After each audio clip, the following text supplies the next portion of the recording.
আসসালামু আলাইকুম প্রিয় ভিউয়ার্স, সবাই কেমন আছেন? আমি বরাবরের মতো আজকেও চলে আসলাম ভিএফএস গ্লোবাল ভিসা আপডেট নিয়ে। প্রথমে আসি ফ্যামিলি ভিসা বিষয়ে। আজকে ফ্যামিলি ভিসা জমা হয়েছে ৩০ থেকে ৩২টা। যাদের ফাইলগুলা জমা হয়েছে তাদের ফাইলগুলা ২৪ ডিসেম্বরে এবং ২৫ প্রথম দিকের গুলা।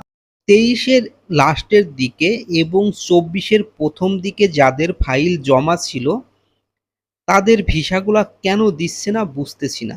তাদের ফাইলগুলা ওইভাবে জমা হয়নি আজকে। তবে আজকে রিটার্ন পাসপোর্ট পুনরায় সাবমিট হয়েছে যে পাসপোর্টগুলা, সেগুলা ২৩ সালের এবং ২৪ সালের প্রথম দিকেরগুলা।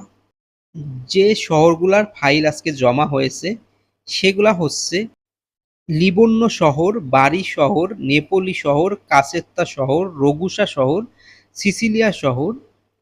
এই শহরগুলা থেকে আজকে রিটার্ন পাসপোর্ট পুনরায় সাবমিট হয়েছে। আজকে এগ্রিকালচার রিটার্ন পাসপোর্ট পুনরায় সাবমিট হয়েছে ৩০ থেকে ৩৫। আজকে নতুন অ্যাপার্টমেন্ট পেয়ে পাসপোর্ট জমা দিয়েছে ৭ জন। এগ্রিকালচার ভিসা হয়েছে আজকে ৯টি। স্পন্সর ভিসা হয়েছে ২টি। ডোমেস্টিক ভিসা একটিও হয়নি। স্টুডেন্ট ভিসা একটিও হয়নি।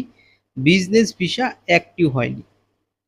এটা হচ্ছে আজকে total Dhaka VFS global visa update.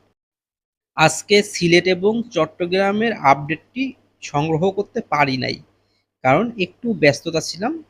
Next থেকে সিলেট এবং চট্টগ্রামের আপডেটগুলো দেওয়ার চেষ্টা করব। আজকের মতো এই পর্যন্ত। ভালো থাকবেন। আল্লাহ হাফেজ।